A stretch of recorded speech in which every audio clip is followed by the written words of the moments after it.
sa Senado. At ano ito, kumbaga mga tol, naging savior dito si Senator Chis Escudero sapagkat talagang kanina nga nung nagsisimula pa lamang yung pagpasok ng minority, hopeless na ako kasi ang nakikita ko lang 11. Hindi ko nakikita si Senator Chis Escudero ng mga oras na yon. Tapos naglakad lang ako doon sa kabilang bahagi ng mall para bumili ng isang extension. Pagbalik ko sa balita, nagulat ako, no? Nag-declare ng quorum ang Senado at sinasabing present itong si Senator Chis Escudero. Tumanggi pa yung Secretary General ng Senado, mga tol. Kaya yung Assistant Secretary pa ang nag-announce ng quorum, no?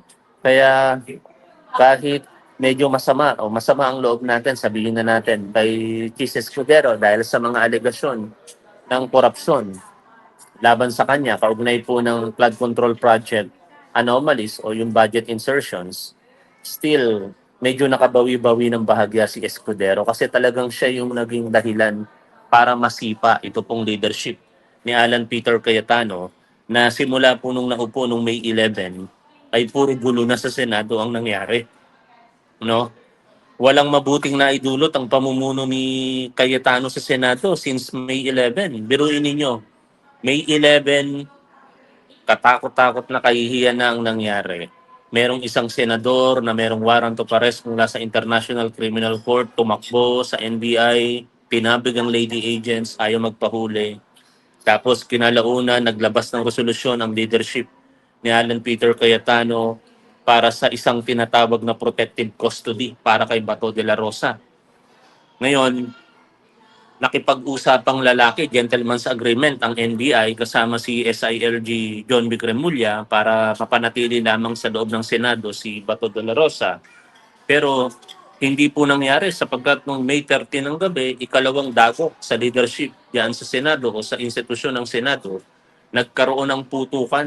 Pasado alas 7 o mag-aalas 8 ng gabi, nagkaroon ng putukan sa Senado, nakakahiya talaga. And then nung past 2 in the morning ng May 14, nakatakas na itong si Bato de la Rosa. O, ganun ang uri ng leadership nitong si Alan Peter Cayetano. And instead na kalapin ang kanyang mga pinamumunuang senador, ang tigas-tigas ng ulo, hindi marunong mag-unified, hindi niya kayang pagkaisahin yung mga senador. Kaya simula noon, puro na lamang parang nga tayong nanonood ng Netflix, kaya ang bansag sa kanila, Senateflix no? Ang biruin mo, yung kapatid niya si Pia Cayetano, may paiyak-iyak pa. O, tapos iyakan din sina Lauren Legarda, patapik-tapik pa sina Joel Villanueva. O, and worse, nung aarestuhin na, bago arestuhin itong si Senator Jingo Estrada, the day before the arrest, no, Friday hindi, last May 26, Tuesday yon. Gusto nilang i-railroad yung amendment ng rules. O, gusto kagad ni Alan Peter Cayetano i-divide ang House at magbotohan. O, nag-walk out tuloy yung minority. Pag walk out ng minority, na wala ng quorum, hindi nila nagawa yung nais nilang ma-change yung rules ng Senado. Pagdating naman ng Monday, bumawi sila. Ginawa nilang sangkalan yung pag-aresto kay Senator Jingo Estrada sa kasong plunder. O, tapos, since then, hindi na sila pumasok. Monday, Tuesday, even now, hindi pumasok itong 13 Judas. Salamat, merong isang naghudas sa kanila, si Chis Escudero kanina.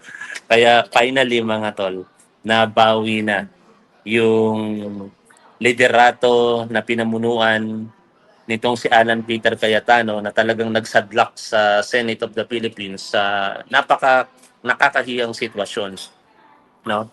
I believe kasalukuyang nangyayari ang press conference sa Senado no? Teka lang ha. Tingnan nga natin kung ano yung kaganapan ngayon. Ito. Ay, hindi. Yung replay na to kanina. Yung replay na to kanina. Hanapin ko lang yung... Ito. Wala. Wala na pala. Pero ang mahalaga mga tol, nakapagpalit na ng liderato. No? Yun ang pinakamahalaga sa lahat ng nangyari ngayon. Hindi na si Senator Alan Peter Cayetano ang Senate President. Ang acting Senate President na ay si Senator Sherwin Gatchalian. No, na tingin ko naman meron siyang katangian para po mapagkaisa somehow yung ilang mga senador. Hindi naman kasi lahat dahil talagang napaka-polarized na ng paniniwala ng mga senador ngayon. Divided talaga dahil sa mga Duterte. Alam naman kasi natin na yung ilang mga senador dyan, kahit nga sabi nila magkasunugan, ang amoy nila at ang kulay nila Duterte. Katulad nitong si Senator Robin Padilla. Diba sabi niya kahit sunugin mo siya, mangangamoy Duterte siya. Si Senator Amy Marcos, Senator Bongo, Senator Bato de la Rosa, Senator Dante Marcoleta, sigurado walang question dyan, hindi tatalikod dyan sa mga Duterte. And sinasabi din na ang magkapatid na Amy na magkapatid na si Camille Villar at saka si Matt Villar ay talagang hindi din tatalikod sa mga Duterte. And even yung magkapatid na Alan Peter Cayetano at Pia Cayetano, kaya nga sila nagkaganyan, di ba? Dahil inasam ni Peter Cayetano na maging Senate President. At karma mga tol, no? Sa kasaysayan ng Senado, hindi man na-break ni Alan Peter Cayetano yung pinaka-maiksing pamumuno bilang Senate President diyan sa Senado. Siya naman yung pangalawa. No? Kasi yung isa is 15 days yata. No? Itong si Alan Peter Cayetano, kung bibilangin natin, wala pang isang buwan. Kasi may 11 siya naging Senate President eh. Anong petsa ngayon? June 3, nasipa na. Di ba? Walang isang buwan na naging Senate President itong si Alan Peter Cayetano. Ang kabuuan nito mga tol is karma. No? Naniniwala ba kayo na karma yung nangyari kay Alan Peter Cayetano? Kasi napakawalang hiya niya eh. No? Biruin mo, kahit mga kasama niya, nililinlang niya para lamang makuha niya yung posisyon na inaasam niya. Nilinlang niya even si Bato de la Rosa. Pinaniwala niya si Bato de la Rosa na walang warrant of arrest. No? Kasi bakit natin sinasabi yan? Si Bato de la Rosa mismo ang nagsabi na kung alam niya lang na may warrant of arrest siya, hindi siya magpapakita sa Senado. Ibig sabihin, niloko siya ni Alan Peter Cayetano. Pinaniwala siya na wala siyang warrant of arrest. Meron. No? Sa katunayan, November 6 pa lamang classified as secret yung warrant of arrest na inisyu ng International Criminal Court. Tapos pagdating niya doon, nagulat siya. Kaya iyak ng iyak si Bato de la Rosa, di ba? No, sama-sama ng loob niya. Sa interview ni Jessica Soho, talagang sinabi niya ang lahat na kung alam niya lang na may warrant of arrest, hindi siya magpapakita. Tapos binulgar niya rin yung intensyon bakit siya nagpakita. After 6 months na hindi nagpapakita sa trabaho. Sabi niya, kaya siya bumalik ng Senado para magpalit ng liderato para sa impeachment ni Vice President Sara Duterte. Tapos, kung gaano katuso itong si Alan Peter Cayetano, even yung circumstances nitong si Senator Jinggoy Estrada, ginamit niya rin para lamang maiwasan niya yung dapat na pagbabago sa leadership nung nakaraang Lunes. Kasi malakas na ang hugong na as early as last Monday, magkakapalitan na ng liderato eh. No? Tinake opportunity yon ni Alan Peter Cayetano at sumama siya sa Camp Crame para maghatid kuno diyan kay Jinggoy Estrada. At thereafter, hindi na siya bumalik sa Senado. Inutusan niya na ang kanyang mga kasamahan sa majority na session suspended, which is bawal. Ang sinasabi kasi, under the rules, sa mga nadidinig po natin paliwanag ng mga senador at ng mga legal expert, sa ilalim ng Senate rules, o sa ilalim ng saligang batas, hindi ka pwedeng mag-suspend ng session nang hindi ka nagpapaalam sa counterpart mo, which is the House of Representatives. Anong ginawa ni Alan Peter Cayetano?